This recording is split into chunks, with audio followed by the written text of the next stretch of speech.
to you.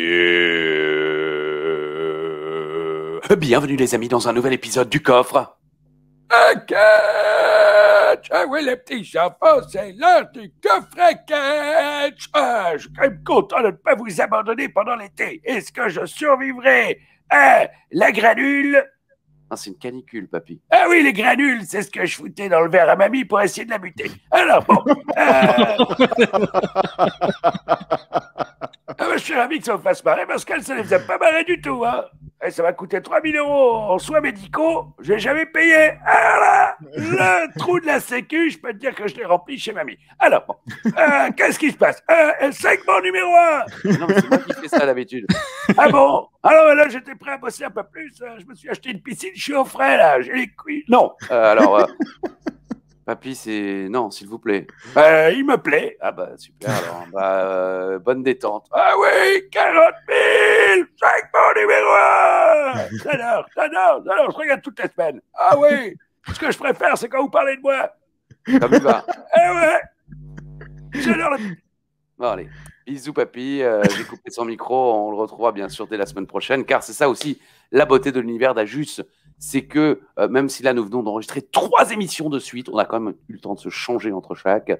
Et chaque Chirac, bien sûr, hein, ou chaque Lionel. Mais on est avec vous tout l'été. Hein. Ça, on a fait ce petit effort. Est-ce qu'il y aura une fois où peut-être on n'arrivera pas à s'organiser, mais je ne pense pas.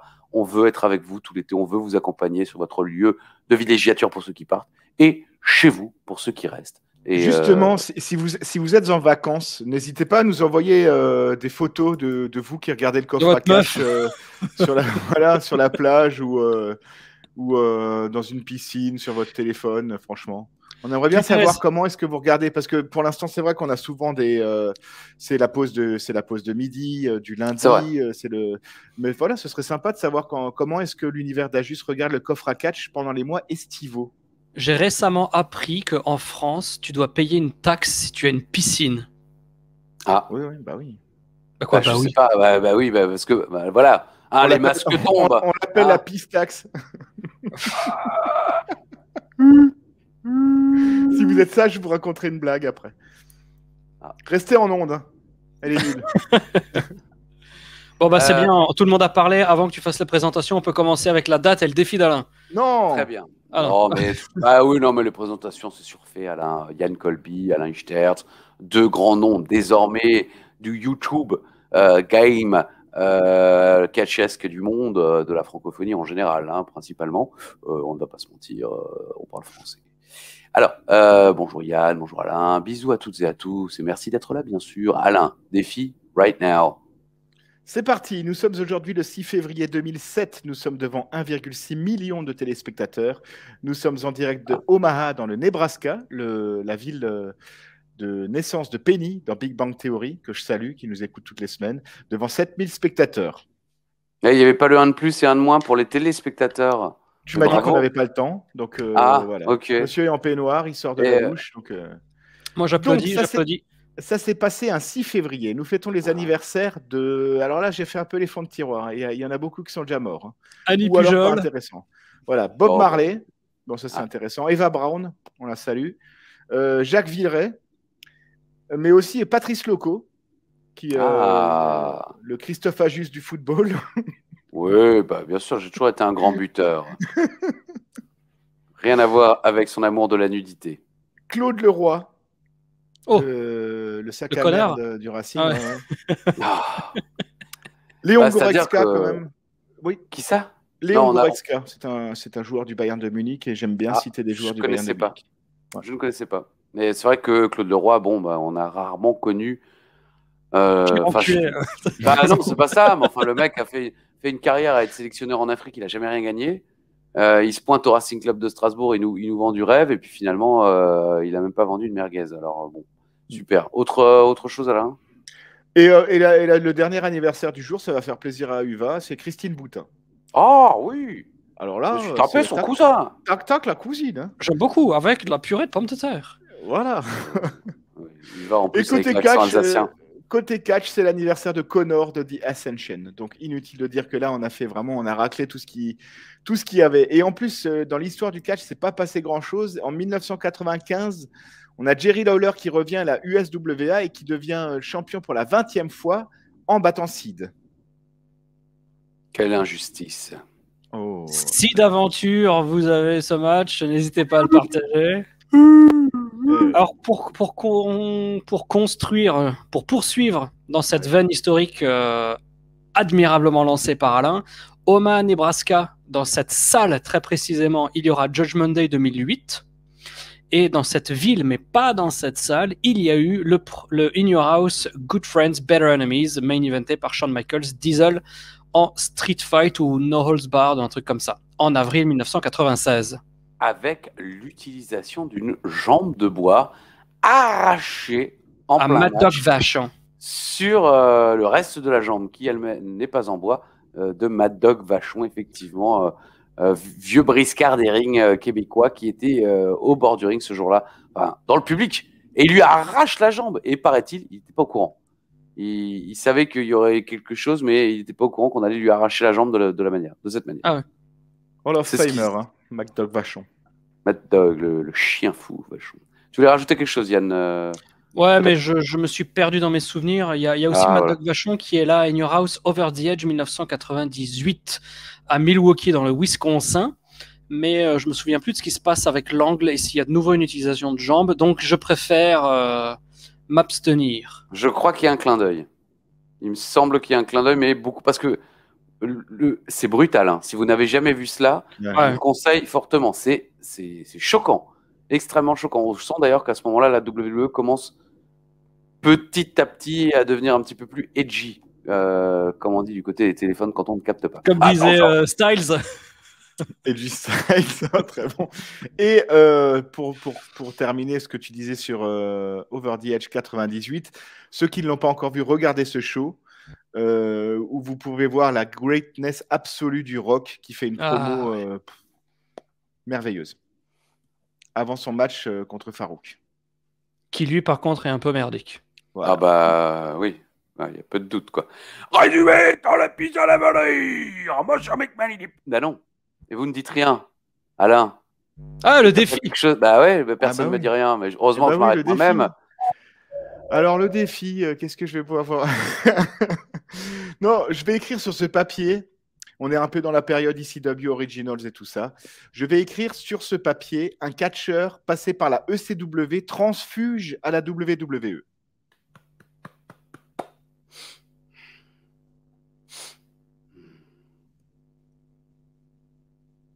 Yann? Mike Awesome.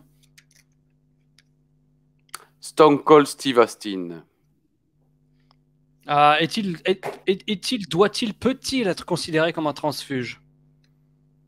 Il était à la ECW, il devient un champion du monde.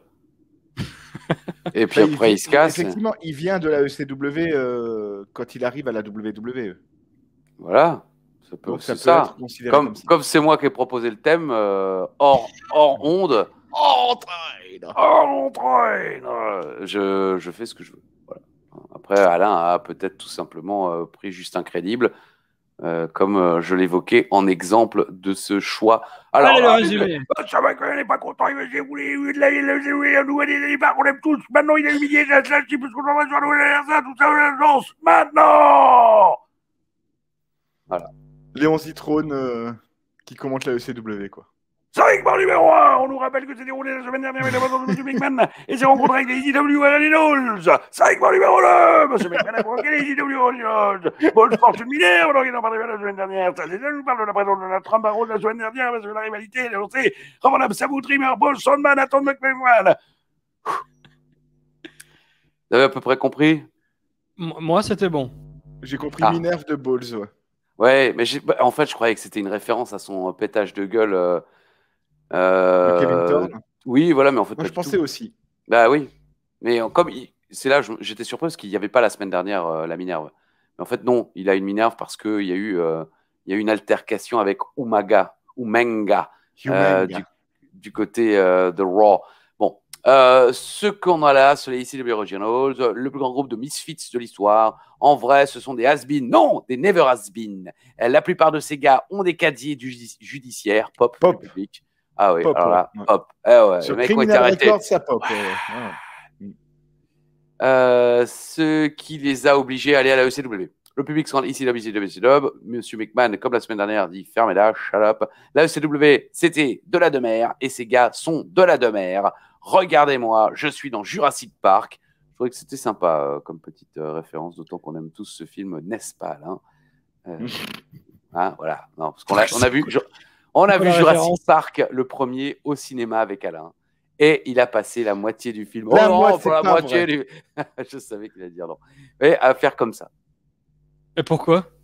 Ça lui a fait peur. La scène avec le Vélociraptor dans la cuisine, là, ça m'a foutu les boules. Non, il y a aussi celui quand il bouffe le mec dans les chiottes qui t'a fait peur. Le mec assis dans les chiottes, le Vélociraptor arrache d'abord le toit et le gars il regarde et ensuite il lui bouffe. Pas le Vélociraptor d'ailleurs, le T-Rex. Mais vous aviez pas 15 ans à Jurassic Park? C'était en quelle année ça? Je crois que c'est 96, mais c'est pour ça que bon, voilà. C'est ça que c'est un petit peu. C'est vrai qu'on le fait plus, ça. Hein. C'était sympa, les gens de voilà. Et il y avait pas trop de générique pendant ces épisodes. J'ai adoré ce premier segment. Je termine juste vite fait. Non, mais c'est parce que j'ai pas eu le temps d'expliquer pourquoi. Il dit quelques-uns d'entre eux vont catcher ce soir, les ECW Originals. Et il y a des règles. Ils doivent surtout pas toucher aux arbitres. Bon, ça c'est habituel. Et ils ne doivent surtout pas intervenir dans les matchs des autres.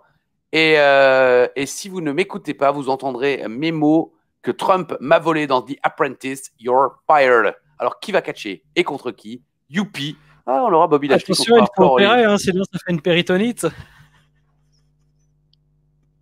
Je l'ai pas. L'apprentice. Ouais. Alors, oui, annonce de Bobby Lashley contre Hardcore Lee. Alain. Acting. Tu as apprécié ce... Oui, j'ai trouvé ça génial parce que Vince est sur le ring. Déjà, vous avez capté qu'il y a une nouvelle entrée? Non. Ouais, dessert, ferme ta gueule, Yann, on le sait. Il y a une nouvelle... Allô? Oh non, allez, on n'a pas le temps, là, allez, la fin, Christophe, quoi. Non, l'entrée des catcheurs qui était décalée est maintenant dans l'axe principal du ring. Est-ce que c'est pour la suite ou c'est juste parce que McMahon ne voulait pas se remélanger avec la plèbre de la ECW? J'ai trouvé que c'était chouette. Il y a l'entrée principale, donc ils arrivent normalement. Donc Vince arrive sur le ring, il est de dos à 5 ECW Originals et il leur pisse ouvertement sur la gueule, quoi. Mais devant leur figure, quoi, il leur pisse dessus. Il se moque d'eux et il leur rappelle que c'est lui qui signe les chèques. Faites attention à ce que vous faites. J'ai trouvé le Sandman absolument génial là-dedans, quoi. Le Sandman qui tenait sa truc un peu comme Jésus, genre j'y vais pas. Quand il était en Harley. Voilà, c'est ça. Avec un aigle sur le dos. Donc franchement, j'ai beaucoup aimé ce segment. Et puis là, vraiment, Vince, j'ai l'impression qu'il y a il y a une grosse part de vrai, quand même, comme ce que disait Yann, je crois, la semaine dernière, quoi, il se demande quand même ce que le Sandman, Dreamer et Balls Mahoney vont foutre sur le ring en compagnie de lui. Donc il leur tourne le dos, Rossini, et va leur ouvertement leur pisser dessus. Eva. Alors, oui. Mais je suis d'accord avec toi. Et moi, j'aimerais juste rajouter aussi, ce qui est cool, c'est que ça donne un certain suspense par rapport à l'émission. On sait qu'il va se passer des trucs, mais on ne sait pas quoi, quel match, comment. Mais Monsieur McMahon a planté directement un décor qui va nous mener jusqu'à la fin du show. Et ça, je trouve que c'est quand même plaisant. Ça manquait à la ECW depuis le début, d'ailleurs. Moi, je ne sais pas pourquoi c'est bien ce truc. Et j'ai envie de me dire que c'est parce qu'ils savent plus ou moins où est-ce qu'ils vont. Qu'il y aura New Breed contre Original à WrestleMania. C'est vrai. Voilà, et parce que voilà, c'est pas compliqué. C'est comme un voyage. Si t'as pas la destination, ça sert à rien d'aller sur l'autoroute. Hein. Segment numéro 3. Un clip. It's coming. Snitsky. Et vivement la fin de l'émission, quoi. Oh là là, mais oui, mais bon, alors si on ne garde aucune surprise pour rien. Segment numéro 4. Kevin et Ariel se pointent pour un match. Yannou, mon Coolby, tu disais qu'Ariel mettait ses bras pour cacher ses seins quand elle se mettait à l'envers. Pour les cacher, pour éventuellement éviter une projection mammaire ou un débordement intempestif. Eh bien, écoute, je ne crois pas. J'ai l'impression que c'est tout simplement pour imiter la chauve-souris. Parce que quand la chauve-souris est à l'envers, elle est comme ça. Et ouais, il me semble, hein, parce que tout ça m'a l'air très bien attaché. Kevin Thorne, Tommy Dreamer, c'est notre match d'ouverture. Donc, Joey Styles rappelle que les ECW Originals ne peuvent pas intervenir. Cependant, Dreamer ne devrait pas avoir de mal à s'occuper de Kevin tout seul. Un arbitre spécial, parce que oui, d'abord, il se tourne autour dans le ring et il n'y a pas d'arbitre. Et puis, c'est Matt Striker, en fait, qui arrive comme arbitre spécial. Zéro réaction du public. On comprend pourquoi M. McMahon a interdit aux ECW Originals de toucher les arbitres. Striker engueule Kevin en début de match parce qu'il tape Dreamer dans le coin et dans les cordes. Où suis-je? Oui, 2 minutes 50 de match. Kevin gagne sur un coup de la corde à linge avec Dreamer qui chute par-dessus. Striker qui était à genoux. Enfin, un peu merdique, j'ai mis. Ça, c'était un spot à la passe-temps. Je ne sais pas si tu te souviens, Yann, parce qu'au début de la ICWA et pendant pas mal d'années dans le catch français, il y avait les matchs qu'on appelait à l'époque communément des matchs de nains. Et Passe-Temps était l'un des représentants les plus célèbres du catch français à cette époque, accompagné de son fidèle adversaire, Manuel Pasto, qui est... Salut, peut-être qu'il regarde le coffre à catch. Il a une petite notoriété auprès des fans parce qu'il se déplaçait pas mal dans les shows de catch américains de la WWE et parfois les gens mettaient des pancartes. Enfin voilà. Donc, et c'était un spot qui arrivait souvent. L'arbitre se mettait à genoux et Passe-Temps poussait. C'est Manuel Passo qui se mettait à genoux et Passe-Temps poussait l'arbitre sur Manuel Passo derrière lui. Bon, Dink et Doink l'ont fait aussi à la WWE. Ils ont tout volé à Passe-Temps. Je voudrais quand même apporter une toute petite précision, pas que on pense que les matchs de nains de l'époque en France étaient des matchs comiques, parce que c'était, en tout cas, Passe-Temps était peut-être le mec le plus stiff de tout le roster qu'on avait sur tous les shows, quoi. Oui, mais je sais pas si c'était forcément, comment dire, est-ce que c'était du bon ou du mauvais stiff? Oui, voilà. Est-ce que c'était du Steve simplement McMichael, quoi. Après, c'était très humoristique, mais je l'ai souvent dit dans la cloche en compagnie de Ali de Catch Club, c'était le mec le plus populaire des shows. En général, les gens étaient comme des fous. Il était juste populaire dans le sud de Strasbourg, quoi. Et chaud. C'était le mec le plus populaire des shows, quoi. Oui, et chaud, je peux comprendre. Bon. T'as pas compris. Alors, je dis qu'il était le plus populaire des shows. En dessous d'Ilkirch. Voilà. Après le match, Dreamer semble tenter de frapper Striker, mais il ne peut pas. Quelque chose à rajouter sur cette défaite? C'est normal. C'est obligé. Alors, c'est toujours un grand plaisir de voir Tommy Dreamer qui perd, surtout quand c'est contre le catcheur préféré d'Alain. Franchement, moi, Thorne, il faut qu'il reste vampire catcheur. Il ne faut pas qu'il fasse d'autres trucs, on le verra un petit peu plus tard. Mais par contre, là, spoiler pour tout le reste de l'émission, Striker MVP total de tout cet épisode. Je l'ai trouvé débordant de charisme, je l'ai trouvé superbe. Et je me suis vraiment dit que quand il a commenté, je crois que c'était il y a 2 semaines qu'il a commenté. Ouais, il a commenté Punk contre Elijah Burke. Je pense que c'est à ce moment-là que la WWE a dû se dire, mais il y a tellement quelque chose à faire. Et il est débordant de charisme quand il parle, c'est hyper fluide. Franchement, Striker, je l'ai adoré sur tout l'épisode. C'est très... Je sais pas si c'est con ou dommage ou peu importe le terme, mais quand les mecs voient qu'il y a un gars qui a de la gouaille, qui a plein de bagou, machin truc, au lieu d'essayer d'en faire une star parce qu'il a ce que les autres n'ont pas sur le roster, il l'enlève du roster pour le foutre aux commentaires, quoi. Voilà, tout ce qu'il fait dans cet épisode est génial.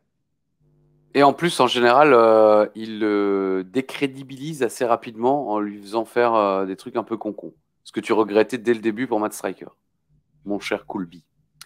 Segment numéro 5. Rebecca est avec Hardcore. Ouais, je l'appelle Hardcore maintenant. Ouais. Elle ne lui pose pas de questions.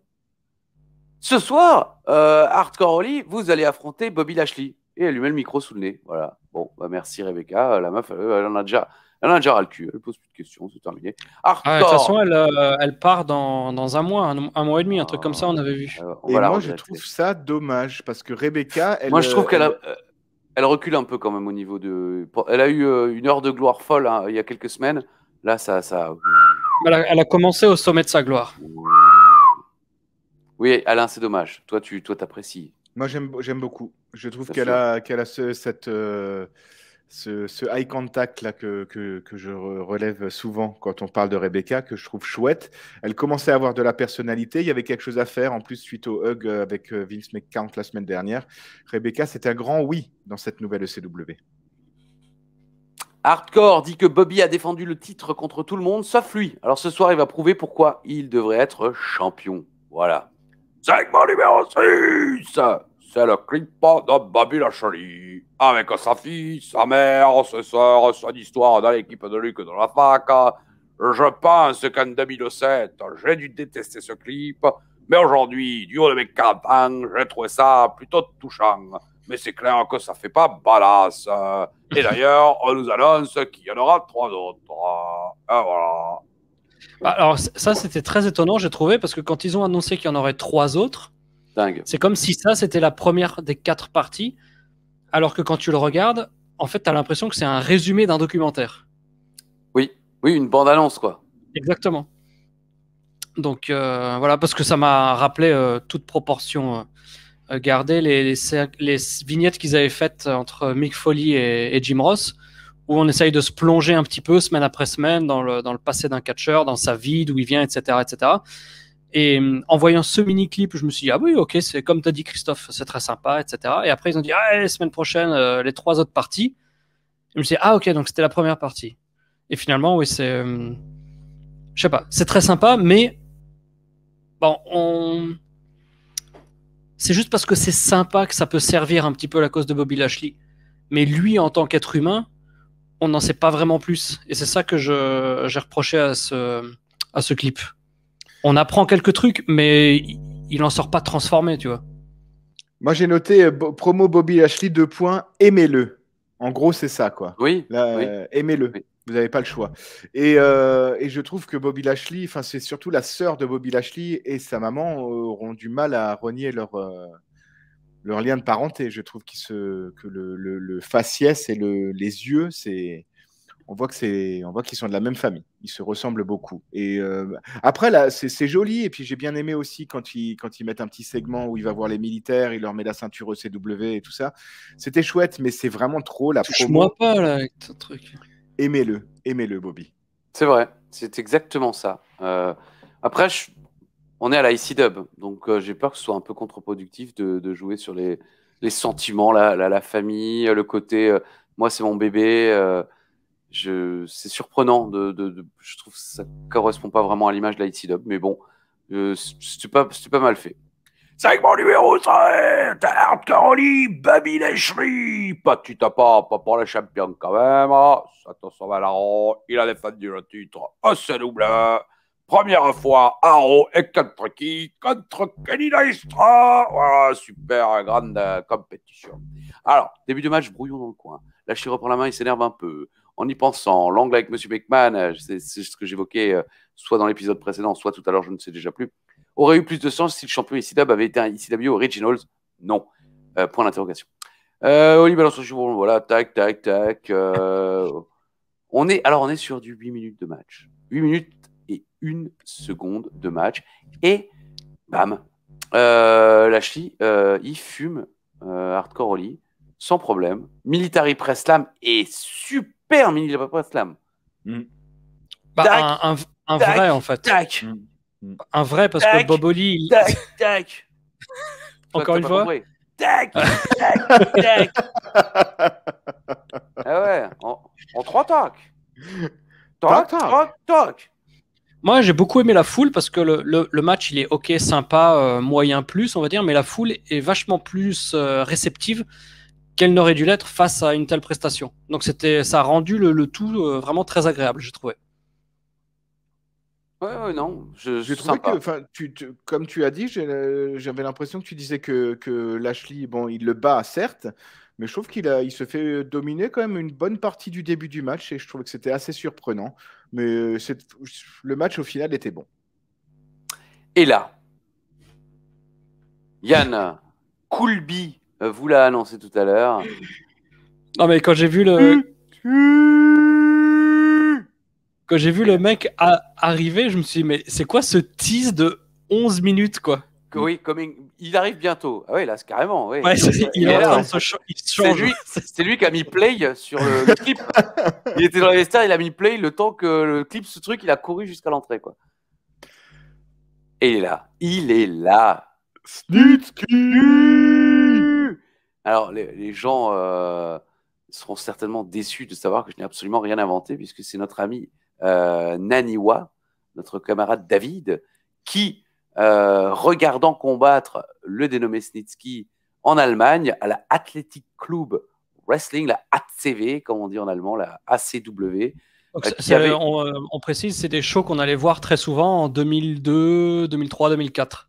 Et cette fédération avait un accord d'échange avec la fédération de la famille samoane. Je ne sais plus si c'était Sika ou AFA, un des deux. La WXW. À ne pas confondre avec la WXW européenne. Allemande. Et Snitsky a été entraîné par les Samoans. Et donc, Snitsky faisait le footballeur américain dans cette fédération allemande. Il venait catcher en Allemagne. Et je ne sais pas pourquoi, Naniwa, quand Snitsky était là, il faisait Snitsky. Et j'ai trouvé ça tellement formidable que je décide de le reprendre à mon compte et gagner des milliers de dollars grâce à cela. Et jamais rien filé à David. Voilà. Et je vous avais promis à David et à toi que vous alliez m'entendre crier Snitsky lors du Royal Rumble 2005. Ce qui a été fait, tout à fait. Voilà. Ça, vous pouvez le regarder sur le network. C'est à quel moment? Quand il y a Snitsky, j'imagine. C'est juste l'opener. Je dirais que c'est juste avant l'arrivée de Kane. Non. Il porte un pump handle slam à Kane. C'est juste avant l'arrivée de Batista. Voilà. Ok. Bon. Bah voilà. Vous êtes prévenus. En plus, c'est un bon Royal Rumble 2005 à voir et revoir. Petite question simplement. C'est pour 0 point. Qui a le plus de boutons? Snitsky merci. Parce que tu demandes souvent qu'est-ce que vous voulez voir la semaine prochaine. J'ai noté Test versus Snitsky, la guerre des boutons. Bravo. Si j'avais su, j'aurais pas venu. Mon pantalon est décousu. Si ça continue. Non, ce qu'il faudrait faire, c'est pas la guerre des boutons, mais c'est qu'ils s'assoient l'un en face de l'autre et qu'ils pressent chacun les boutons de l'autre. Ouais. Et comme à Koh-Lanta, et le premier qui remplit un seau avec le but de l'autre a gagné. Voilà. C'est plaisant. Mais j'ai l'impression que Snitsky gagne, et c'est vous dire que le nombre de c'est dégueulasse. Ouais. Parce que là, c'est devant, c'est derrière, c'est sur la gueule, c'est. On ne l'a pas évoqué, ou en tout cas moi je ne l'ai pas évoqué, mais Oli visiblement est de mèche avec Snitsky, ou je sais pas, mais on nous vend peut-être une association, puisque Snitsky offre Babilachali, Ampature, Arcoli. Avez-vous des souvenirs de Snitsky à la OCW? Aucun, c'est la question que je voulais vous poser. Non, absolument pas. Mais après, bon, franchement, j'ai tellement oublié de choses dans ma vie que. Franchement, je sais pas si j'avais regardé ces shows. Ok. Merci Yann. C'est-à-dire sans lever les crottes d'œil. Ah ouais, non, non, mais comme tu dis ça, un show une fois tous les 4 shows, j'ai jamais vu ça, moi. Jamais vu. On est un peu. Non, mais en fait, je pense que j'avais regardé un peu au début, et après, je pense que là, on est dans la période où je n'avais plus vu aucun show au CW jusqu'à la fin. Ah, ok. Moi, je vais bientôt commencer à les commenter, si je ne me trompe pas, sur la chaîne Action. Segment numéro 8, les débuts de Snitsky à la IC-Dub. Striker sera Timekeeper, enfin il gardera le temps pour le match suivant. C'est Balls Mahoney, Marcus Corvon. Alors on découvre donc que Balls a été tabassé par Umaga Haro. C'est pour ça la Minerve. Et je me suis dit, putain mais Umaga, mais comme il était large, ça vous a pas choqué? Comment je me souvenais pas qu'il était si large. J'étais fan de Umaga. Je pense que par rapport, oui, bien sûr. Mais par rapport à Balls, c'était ah ouais non mais pardon, c'était fabaché quoi. On l'embrasse. On n'en dira pas plus pour le bien de sa famille qu'on aime également. Que se passe-t-il? Un gars du public a pu rentrer avec la Minerve de Balls. Ah oui, parce qu'il lui arrache la Minerve, il la jette dans le public. J'espère que le mec l'a brûlé, la Minerve, hein, parce que ça ne fait pas sentir la rose. Gros pounce, alors que Monsieur McMahon regarde la télé. Un petit chant tienné tout de même. Et encore une fois, pourquoi vouloir à tout prix partir en soumission? C'est vraiment zarbe.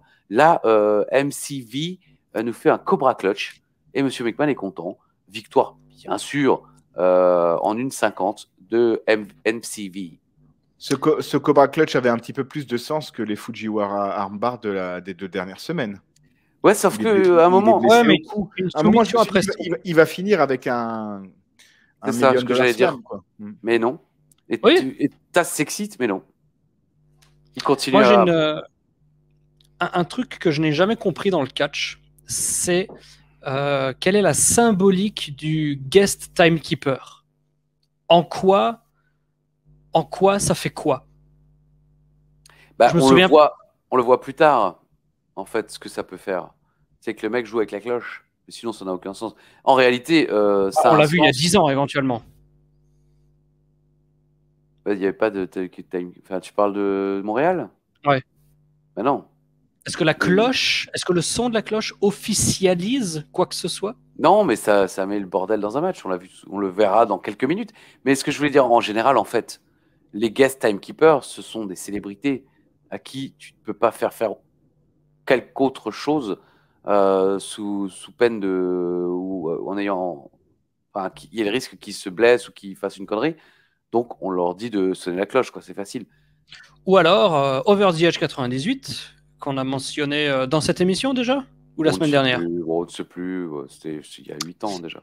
Où effectivement, il y a Dude Love. Ah ben non, c'est dans cette émission. Dude Love contre Austin en main event avec McMahon en arbitre spécial.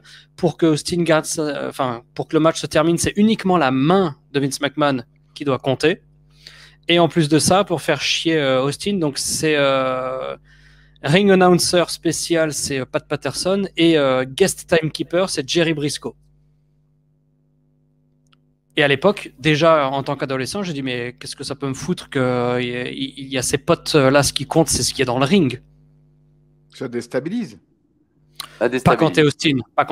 Oh là là, mais quand t'es Joe Clodo, oui quoi. Est-ce qu'on doit partir sur un débat Austin déstabilisé ou non? Je ne crois pas. Je ne crois pas. Il faut se calmer maintenant là, parce que là on diverge et c'est beaucoup, je sais. Et diverge. C'est énorme. Dans un instant, Alain.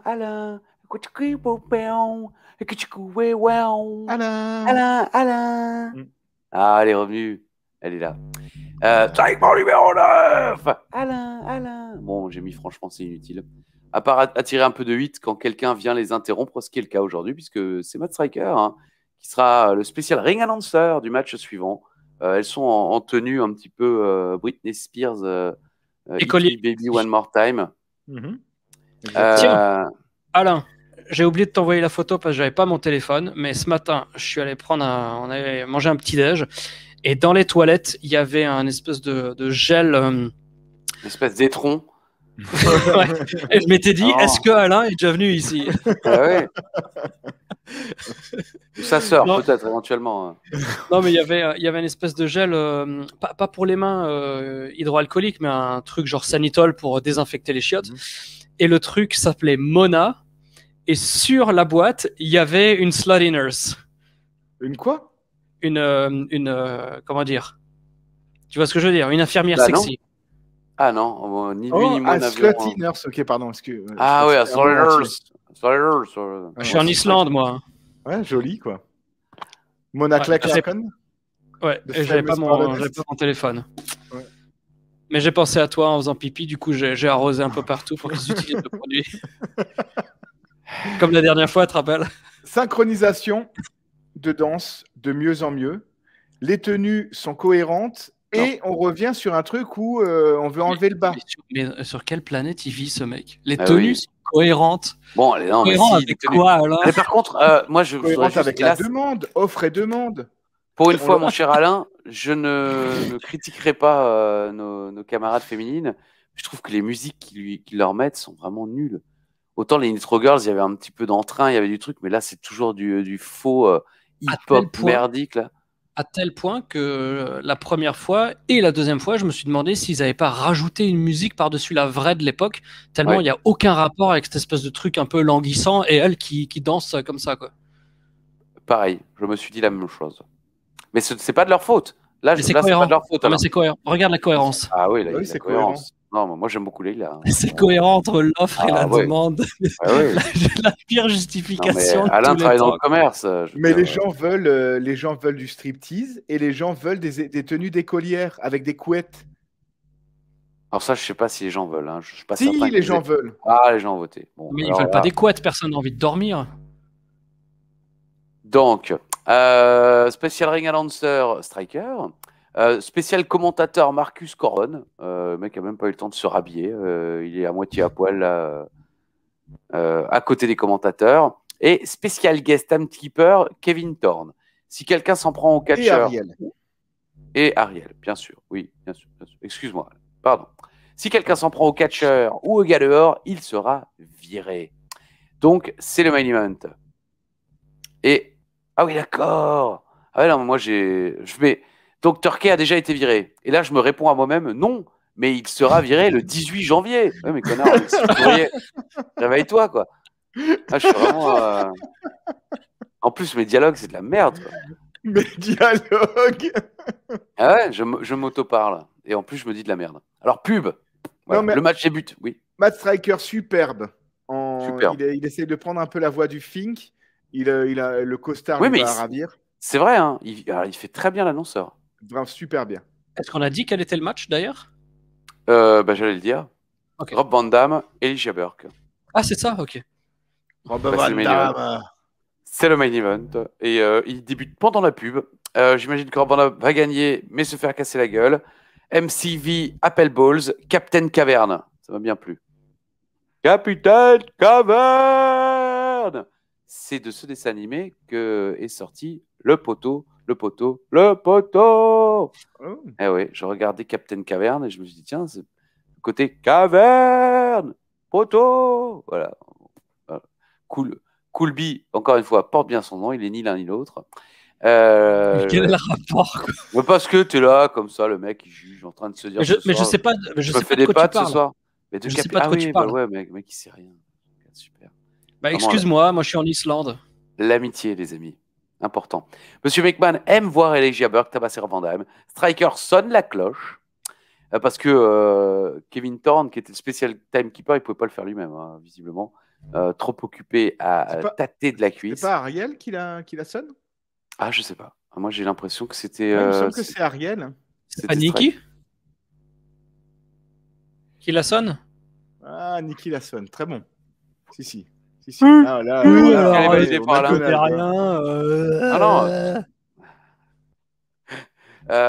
alors, excusez-moi, hein, ça commence à s'engueuler entre l'arbitre et les mecs à l'extérieur. Parce que l'arbitre dit mais non, je n'ai rien dit, pourquoi, si, quoi. Et pendant ce temps-là, Burke en profite pour frapper les testicules de Rob Van Dam. Et victoire de Burke. Voilà. L'Unubrid attaque Rob Van Dam à 4 contre 1. Et c'est là que les ECW Originals arrivent pour sauver Rob Van Dam le pouvoir du ring. N'aurait-il pas fallu que le Breed gagne cette deuxième bataille? Parce que là, je trouve qu'il passe un peu pour des glandouilles à se faire direct virer du ring de la sorte. Qu'en pensez-vous? Bah, pour un début, c'est bien quand c'est bon enfant, que ça finit dans la bonne humeur. Ça me dérange pas. Là, je pense que les Faces avaient assez pris pendant tout le show pour avoir droit à un petit moment de gloire sur la fin. Ok, très bien. Donc c'est du 2 contre 1, c'est un complot. Je ferme ma gueule. On l'a dit en début de show, le show est plutôt cohérent. Comme la tenue, bah oui. L'offre et la demande. il est adéquat.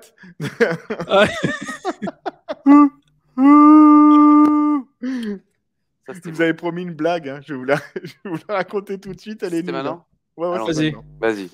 C'est un couple qui va faire l'amour pour la première fois et puis madame dit à monsieur, est-ce que pour lui faire plaisir, elle lui dit, est-ce que tu as un fantasme? Et il dit, il faut que je regarde au frigo, mais je crois que j'ai que du Coca-Colasme. Alors, donc la semaine prochaine, moi je vois bien Monsieur McMahon punir encore un peu plus les vieux. Bon, là, c'est logique, hein, on est d'accord. Retour de CM Punk, Pourquoi il était parti? Pourquoi j'ai mis ça? Il n'était pas là cette semaine. Ah, il était pas là cette semaine. Ah, ok. C'est dingue. Chaque fois qu'il perd un match, il n'y a plus rien derrière. Oui, c'est vrai. Parce que, à mon avis, c'est pas tout de suite la suite face à. Je suis totalement perdu. Il a perdu contre Striker sur tricherie. Oui. Mais là, Striker, il est occupé avec. Ah, peut-être qu'ils vont tabasser Punk. Je sais jamais. Vont-ils donner une raison d'exister au extrême exposé? Désolé, Alain. Et je vois bien un Sabu Burke. Cohérent. Ou aurons-nous. Ah ouais, acting cohérent. Alain, ouais, mais. Coolby pourra plus suivre. 27 mégas d'images à passer pour faire parler Alain, quoi. Vous vous rendez pas compte, la collection d'Ajus, elle saute. Est-ce qu'on va avoir Lashley Snitsky direct la semaine prochaine? Ah, mais moi je m'en fous, je serai en Islande alors. Semaine prochaine, ouais, toujours. Ouais. Moi, la semaine prochaine, je verrai effectivement le New Breed. Aucun rapport avec les pots catalyseurs nouvelle génération de chez Alain. Voilà. Moi, j'ai pas, mais bon, j'ai pas de. D'ailleurs, faudra qu'on s'organise un petit rendez-vous. Là, j'ai la révision là. C'est vrai. Moi, chaque fois que je prends la caisse, elle me dit le garage le plus proche. À chaque fois, elle m'envoie chez Kerna. Alors, je dis non. Le Skinner, je connais. Il y a du pâté en croûte dans le pot d'échappement. Donc, oui, d'une part, je verrai ça sur le ring. En PSA. Pardon, vas-y, excuse-moi Yann. Non, parce que là, je suis dans l'avion pour l'Islande. Non, pas encore. Demain, j'entre. Ah non. Attends. Ah non, pas du tout. La semaine prochaine. Tranquille. J'ai du temps. Donc, dans le ring, il se passe ça avec Vince McMahon et les New Breed qui font toujours chier les vieux.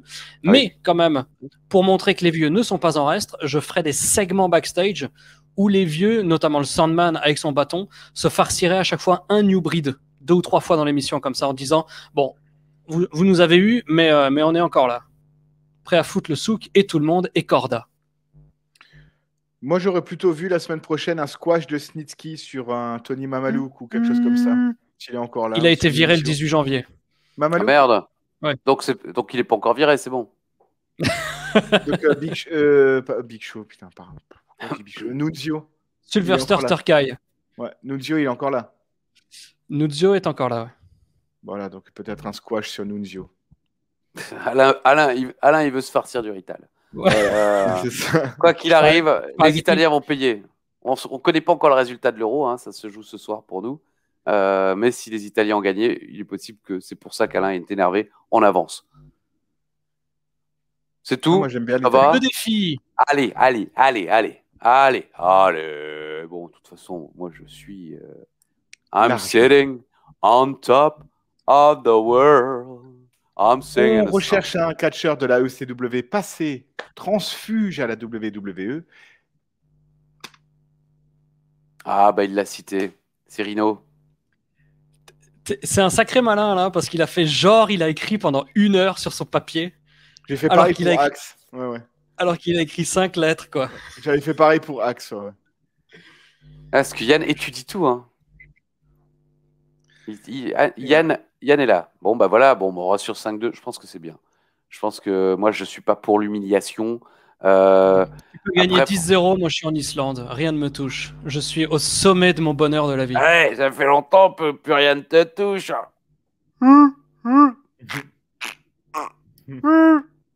Alors, je pense qu'à la fin de la OCW, on arrivera à faire des émissions en onomatopée. Oui, je pense. Possible. Chéreau voulait une fois faire une émission que en rime. Et le patron de d'NT1 à l'époque, il a dit non. Ah si, ça va être une super idée. Non. Non, mais si, attends, je te montre. Et alors, il a fait 3 phrases. Et lui-même s'est rendu compte que c'était... Eh oui, ce soir, ils seront dans le ring et ils vont... Et puis, voilà. Parce que des rimes en ring, vas-y, à part Bertrand. Donc, Yann... Mais ouais, je n'aime... Il y a tout... Il y a combien? Il y a 8000 habitants à Souffle-Versheim. C'est mon défi. À la fin de la ICW, je les citais tous. Au moins une fois. Eh ouais. Bam. Non, mais ça, c'est gratuit aussi. C'est pour faire rire Alain. Écoutez, il y a une vie difficile. Ça marche, quoi. C'est pas comme travailler dans un garage. Oui, mais bon. Yann a un dernier mot. C'est parce que vous l'avez pas comprise. La nana demande le fantasme. Bobby Lashley. Bon. C'est tout. Yann, Ah bah oui. dernier mot, Yann. Islande. Alors, non, on a juste entendu les glandes. Alain. Bah, amour. Amour. Amour, amour, Amour, amour. amour, amour. Parce qu'elle est morte. Hein. On ne le dit pas, ça. Mais... écoutez, moi, je vous embrasse aussi très chaleureusement. Comme Alain le fait chaque semaine, je vous remercie de de jouer avec nous, de rire peut-être. Hein, et en tout cas, je vous souhaite, si ce n'est pas encore le cas, de bonnes vacances. Cohérent. Et bien sûr, de profiter de votre été. Amusez-vous. Alain. Il y a un deuxième. Alain. Merci en tout cas. Passez une très bonne semaine, un très bon lundi. Et quel que soit le jour où vous regardez ça, une très bonne journée, très bonne nuit. On vous embrasse chaleureusement. On vous dit à la semaine prochaine. C'est Édouard Carpentier qui disait ça, mais je le reprends à mon compte. Si tu as la main. Bisous.